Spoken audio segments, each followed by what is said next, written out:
이재갑 한림대 감염내과 교수 모셨습니다. 어서 오세요. 네, 안녕하세요. 자, 교수님, 대통령은 전국민 무료 접종. 네. 이거 뭐 물론 바람직한 거겠죠. 근데 어떻게 전국민 무료 접종을 하면 더 세부화시킬 뭐 기준 같은 게 더 필요한가요? 어떻습니까? 일단은 이제 접종의 순서들을 철저히 이제 잘 짜야 되고요. 그래야지 이제 혼란 없이 접종이 가능할 것 같고, 특히 이제 젊은 층들 같은 경우에는 접종 자체에 대한 수용성이 많이 떨어지거든요. 그래서 이제 그런 젊은 층에서의 접종률을 어떻게 올릴 건가에 대한 고민들도 같이 해야 될 것 같습니다. 예. 지금 짜고 있는 거죠. 그러니까 어떤 구체적으로 어느 분들은 언제 마칠 것인가가 지금 다 나와 있는 건가요? 아니면 지금도 계속 지금 아마 이제 조정 중일 텐데 사실은 이제 이걸 짜는 것보다 더 중요한 건 물량이 언제 얼마큼 확보되는지가 사실은 더 중요하거든요. 그래서 물량이 공급되는 순서에 맞춰서 이제 그 당시에 맞아야 되는 접종 순위에 맞춰서 계속 접종을 시작할 거기 때문에 물량을 얼마나 빨리 확보할 수 있는지 아마 계속해서 협상을 하고 있는 것으로 알고 있습니다. 물량에 대한 구체적인 계획은 아직도 발표 나온 건 아니죠. 예, 발표가 나오지도 않고 하면 발표하기 쉽지는 않을 것 같은데 왜냐하면 여러 국가가 지금 계속 물량 공급에 대한 그런 압박을 해주고 있기 때문에 일종의 기밀 상황이 되지 않을까. 그러니까 모든 백신 회사들이 밝히지 않고 있는 것으로 알고 있습니다.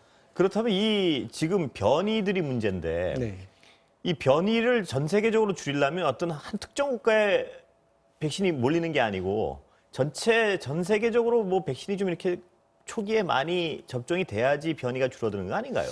근데 사실 뭐 백신을 많은 곳에서 동시에 접종을 해서 전반적인 유행 상황을 차단을 하면 유행 자체가 줄어드니까 변이 바이러스 확률도 떨어지기는 할 건데요. 근데 다만 지금 백신 회사에서 생산할 수 있는 물량이 한계가 있고 또한 여러 가지 이유 때문에 지금 이제 어느 정도 이제 고소득, 그러니까 소득이 보장돼 있는 국가들 중심으로 백신들이 이제 지금 하고 있기 때문에 WHO에서도 이런 저소득 국가에서의 백신 공급이 상당히 이제 좀 잘 안 되는 부분에서 우려를 지금 현재 표하고 있는 상황이긴 합니다. 이따 백신 얘기 다시 한번 좀 자세히 여쭤보고요.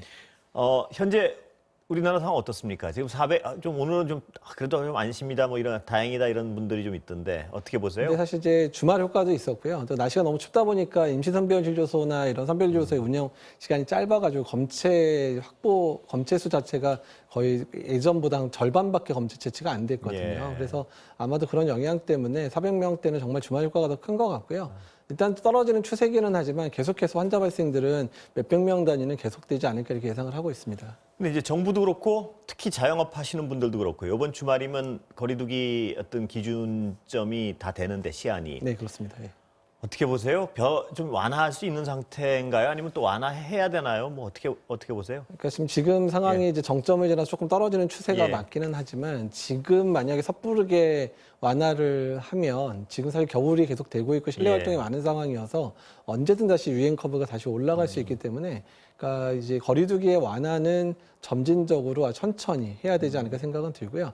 오히려 또 지금 상황에서 준비해야 될 거는 만약에 거리두기 단계를 완화시켰을 때 이제 새롭게 열게 되는 그런 이제 업장들 같은 경우에 안전하게 이제 그런 운영이 가능한지를 다시 한번 점검하고 그 부분들이 확실하게 보장된 곳부터 열어가는 방식으로 가야 되지 않을까 생각을 하고 있습니다. 다중이용시설, 지금 말씀하셨지만 어떤 체육시설이나 이런 데는 이번 주에 어떻게 될지에 대해서는 아직은 좀 섣부르다 이 말씀이시죠?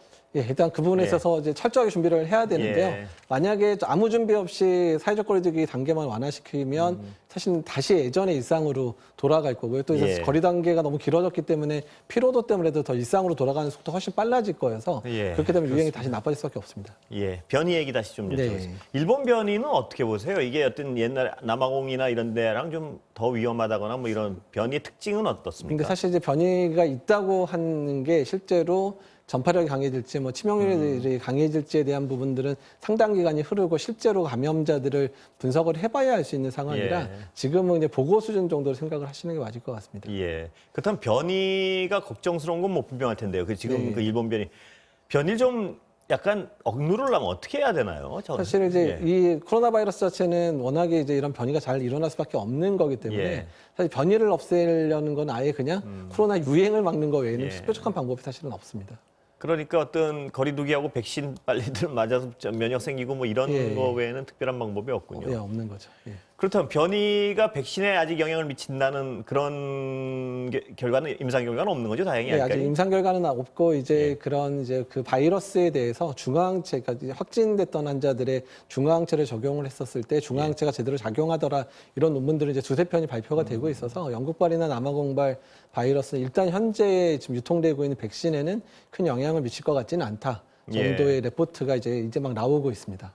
근데 걱정은 그게 면역 체계를 넘어서는 백신에 그런 경우도 배제할 수는 없는 거죠, 그게. 네, 그 언젠가는 이제 백신 접종이 또 이루어지고 난 다음에는 이제 백신 접종으로 인해서 걸리지 않는 사람들이 늘어나게 되면 백신 효과를 회피하는 바이러스들이 당연히 유행이 또 시작이 될 거거든요. 이제 그런 상황에 대비해서 이런 새롭게 변이돼서 백신 효과를 떨어뜨리는 바이러스가 유행할 때는 그 바이러스를 가지고 새로운 또 이제 백신들을 만들어서 대응할 수밖에 없습니다. 끊임없는 전쟁이군요. 예, 그렇습니다. 이제 바이러스와의 변이에는 이제 백신의 효과도 치료제 효과도 변했기 때문에 그거에 맞춰서 계속해서 모니터링하고 체크하고 필요하면 또 바꿔주고 이런 상황들을 계속 만들어갈 수밖에 없습니다. 그게 말씀하신 대로 백신을 맞고 나서는 그 백신에 어떤 저항하는 바이러스 변이가 일어나기가 훨씬 더 쉽다는 말씀이시죠? 예, 왜냐하면 이제 그 해당되는 효과 있는 바이러스 자체가 유행을 못하니까 다른 바이러스가 상대적으로 유행을 더 많이 할 수밖에 없게 되잖아요. 이제 그런 변이들은 당연히 나타날 수밖에 없다 이렇게 생각을 하고 있는 거죠.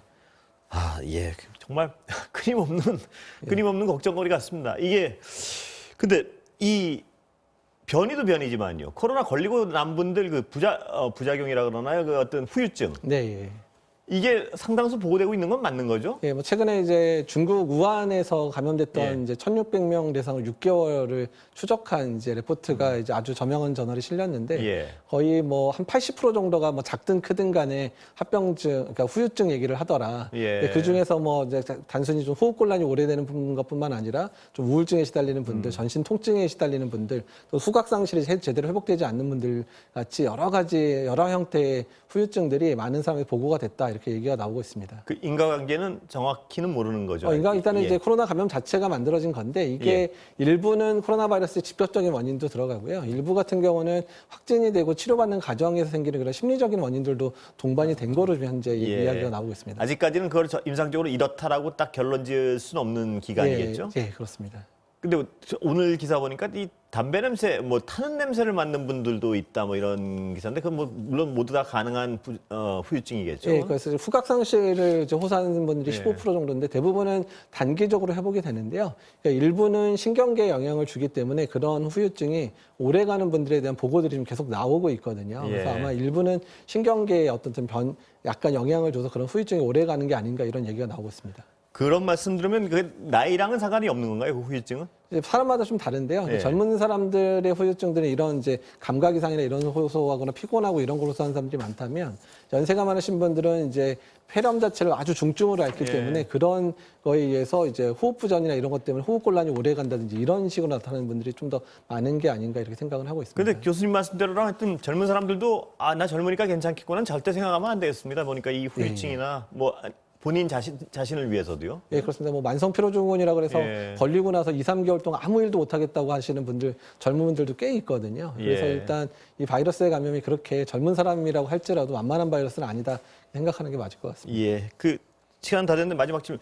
그 동부구치소는 인과관계 어디서 이 유행이 시작됐는지가 정확히 안 나옵니까? 이게 너무 이제 확진자가 많아지면요. 어디서 시작됐는지 구분하기 상당히 힘들거든요. 근데 아마 여러 복합적인 요소일 텐데요. 직원들의 유행 상황도 영향을 끼쳤겠고 또한 신입 입소자들의 그런 전파 상황들도 아마 겹쳐서 나타났을 거여서 아마 구체적으로 딱 뭐다라고 나오긴 상당히 어렵지 않을까 생각을 하고 있습니다. 전수조사는 계속 해야 되는 건가요? 이제 확진자가 이제 어느 정도 줄어들고 이제 발생하지 않는 거 그리고 모든 이제 그 접촉자들이 1인 격리가 돼서 그 중에 확진자가 안 나오기 시작하면 그때서야 멈출 수 있고요.